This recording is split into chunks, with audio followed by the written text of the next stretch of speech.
Guru, bagaimana ceritanya Musa membelah lautan setelah dikejar oleh Fir'aun dari Mesir? Untuk apa mereka lari menuju laut, ke arah utara bukan ke arah selatan?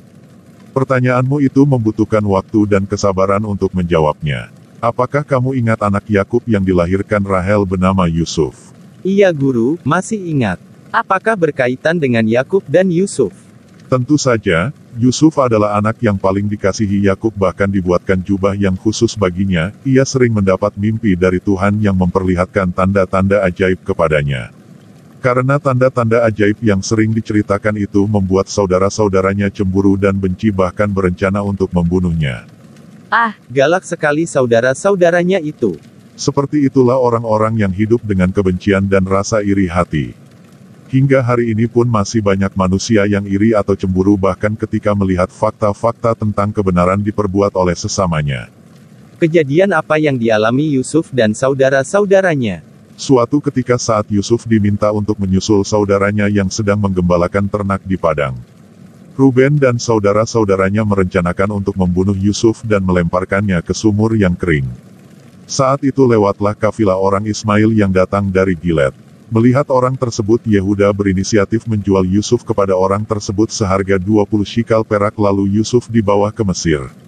Lalu apakah Yakub tidak marah saat itu? Saudara-saudara Yusuf menyampaikan ke Yakub bahwa Yusuf diterkam binatang buas dan berkabunglah Yakub. Sesampainya di Mesir, Yusuf dijual kepada Potifar, seorang pegawai istana Fir'aun.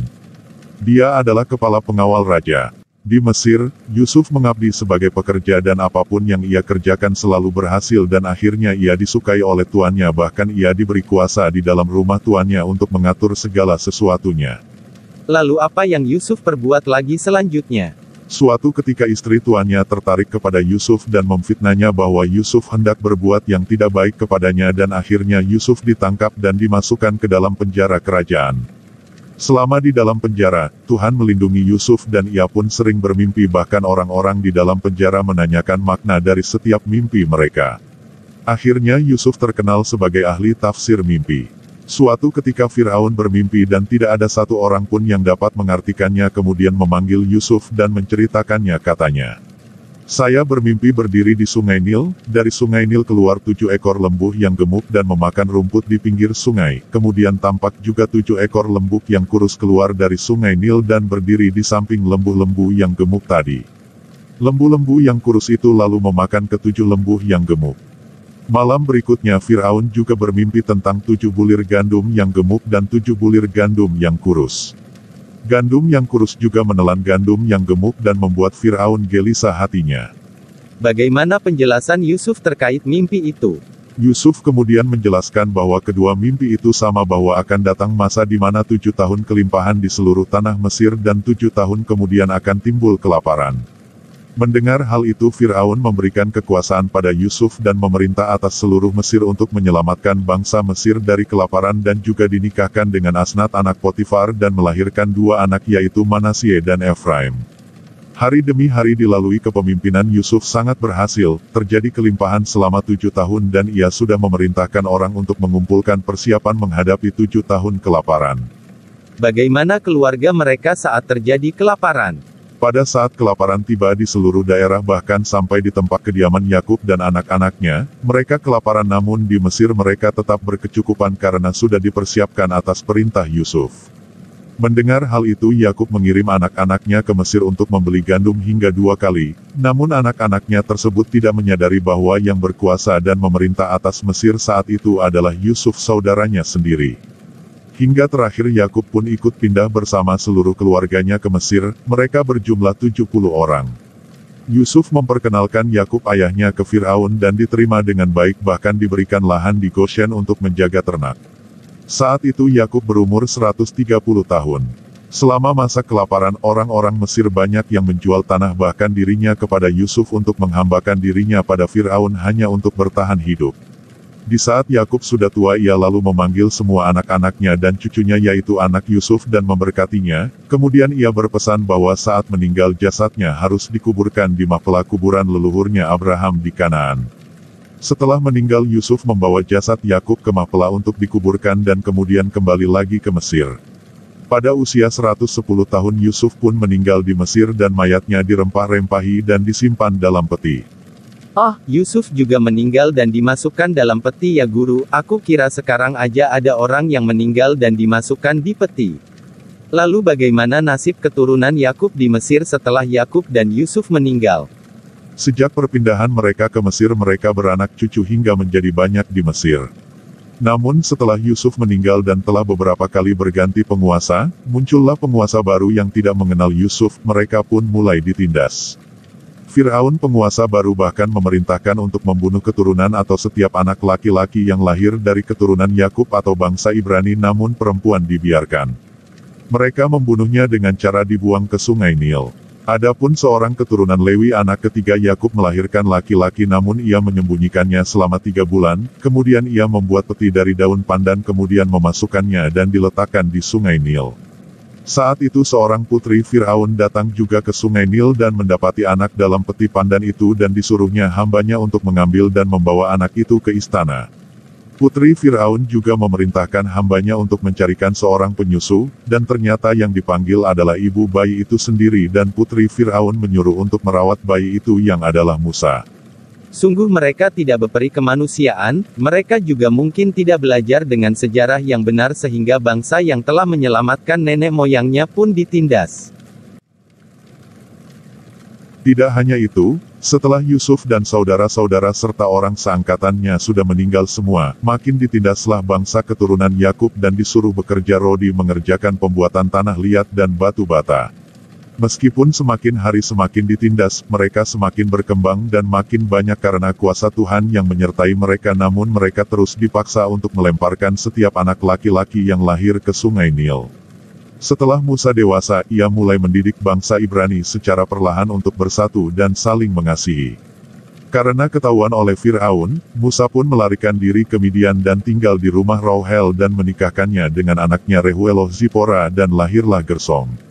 Bagaimana dengan keluarga Musa yang tinggal di Mesir? Setelah beberapa lama Musa meninggalkan Mesir, meninggallah Raja Mesir. Keluarga Musa keturunan Yakub atau disebut bangsa Israel berseru kepada Tuhan tentang penyiksaan yang mereka alami dan Tuhan mendengarkan mereka atas perjanjiannya kepada Abraham, Ishak dan Yakub dan memelihara mereka selama penyiksaan. Adapun Musa di Midian setiap harinya sebagai gembala atas ternak mertuanya orang Midian, suatu ketika ia menggiring ternaknya ke arah gunung Horeb dan melihat nyala api di dalam semak duri namun semak itu tidak terbakar, disitulah Tuhan pertama kali menampakkan diri kepadanya. Saat Musa hendak memeriksa semak yang menyala itu, ia mendengar suara, "Tanggalkanlah kasutmu karena tempat kamu berdiri itu adalah tanah yang kudus, akulah Allah ayahmu, Allah Abraham, Allah Ishak dan Allah Yakub." Firman Tuhan lagi kepadanya, "Aku telah memperhatikan kesungguhan dan kesengsaraan umatku di Mesir, untuk itu aku telah turun untuk melepaskan mereka dan menuntunnya ke tanah perjanjian yang berlimpah susu dan madu, yaitu Kanaan. Sekarang pergilah, aku mengutus engkau kepada Firaun untuk membawa umatku Israel keluar dari Mesir." Bagaimana respon Musa terhadap hal itu dan bagaimana Musa bisa yakin itu adalah Tuhan? Di tempat itu, Musa diberi mujizat di mana tongkatnya bisa berubah jadi ular dan tangannya bisa kena kusta saat dimasukkan ke baju dan menjadi sembuh kembali dengan perintah Tuhan. Pada awalnya Musa ketakutan namun atas kuasa Tuhan ia berangkat ke Mesir dan mengabarkannya ke bangsa Israel untuk bersiap-siap keluar dari tanah Mesir dengan mengumpulkan para tua-tua Israel pada saat itu. Seluruh perjalanan Musa disertai Tuhan untuk mengeluarkan bangsa Israel dari Mesir dan sesampainya di Mesir semua orang yang dulunya mengejar dia dan ingin membunuh dia telah mati. Di Mesir Tuhan mempertemukan Musa dan Harun saudaranya dan mereka mulai menyusun rencana bersama tua-tua Israel sesuai perintah Tuhan. Setelah semua sepakat maka menghadaplah Musa dan Harun ke Firaun dan menyampaikan bahwa mereka akan menuntun dan membawa pulang semua keturunan bangsa Israel ke tanah Kanaan sesuai perintah Tuhan. Apakah Firaun memberikan izin kepada mereka? Tentu saja tidak mengizinkan, dan Firaun marah karena tidak akan ada lagi yang bekerja untuk membuat batu bata jika bangsa Israel pergi, bahkan Firaun menentang Tuhan yang disebutkan Musa. Namun Musa menyampaikan bahwa hal tersebut bukan keinginan mereka dan jika tidak dilakukan Tuhan akan menimpakan tula dan penyakit atas bangsa Mesir, namun Firaun tetap tidak memberikan izin. Dalam kondisi kebingungan, Musa pun berseru kepada Tuhan dan memohon petunjuk dan Tuhan menjawabnya bahwa, sekarang engkau akan melihat apa yang akan kuperbuat kepada Firaun. Tuhan berfirman kepada Musa, Akulah Tuhan Allah yang telah menampakkan diri pada Abraham, Ishak dan Yakub dan telah melakukan perjanjian dengan mereka. Katakanlah kepada Firaun, bebaskanlah bangsa Israel itu untuk pergi ke tanah perjanjian. Tuhan mengutus Musa lagi menghadap Firaun dan memerintahkan untuk melemparkan tongkat dan berubah menjadi ular, namun Firaun memanggil ahli sihir Mesir untuk melakukan hal yang sama dan akhirnya Tuhan menimpahkan tula pada mereka. Seperti apa tula yang ditimpahkan Tuhan atas bangsa Mesir? Tula yang pertama, Musa diperintahkan memukul air sungai Nil dengan tongkat dan semua air menjadi darah. Namun Firaun tetap menolak. Berikutnya Tuhan menimpahkan tula kedua di mana semua katak naik ke daratan dan masuk sampai ke istana Firaun. Tula ketiga, Harun diperintahkan untuk memukulkan tongkat ke debu hingga semua debu menjadi nyamuk yang mengepung istana Firaun.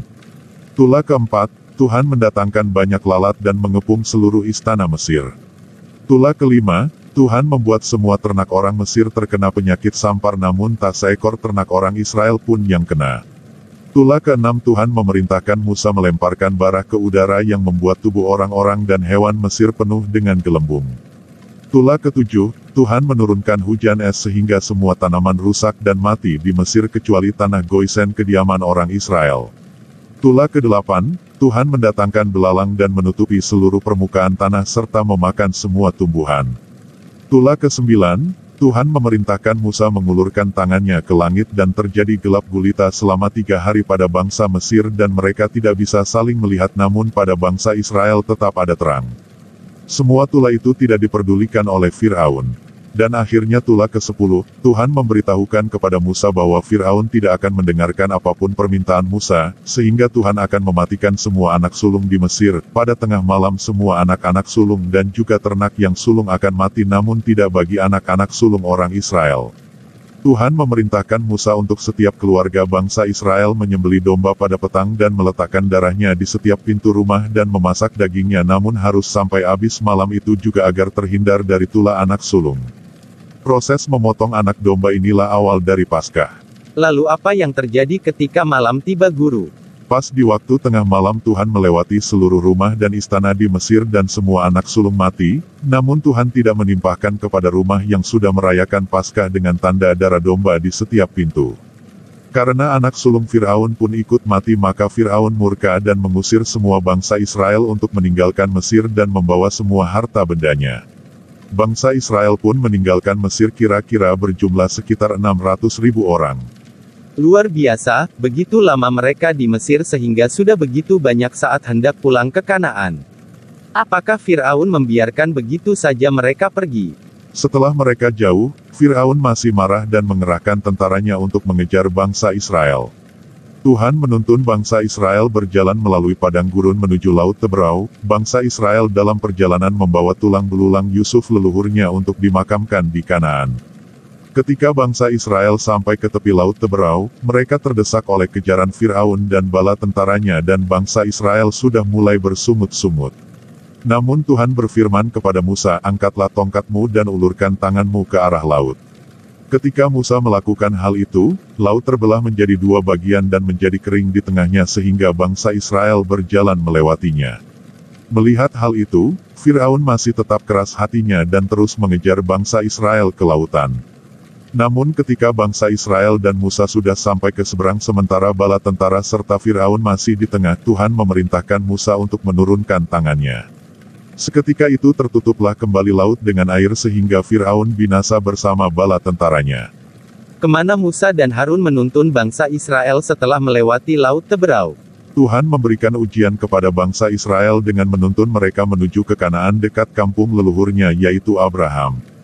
Mereka berjalan berputar dan membutuhkan waktu selama 40 tahun untuk sampai ke sana walaupun jaraknya dekat, tetapi Tuhan menguji iman dan keteguhan hati mereka.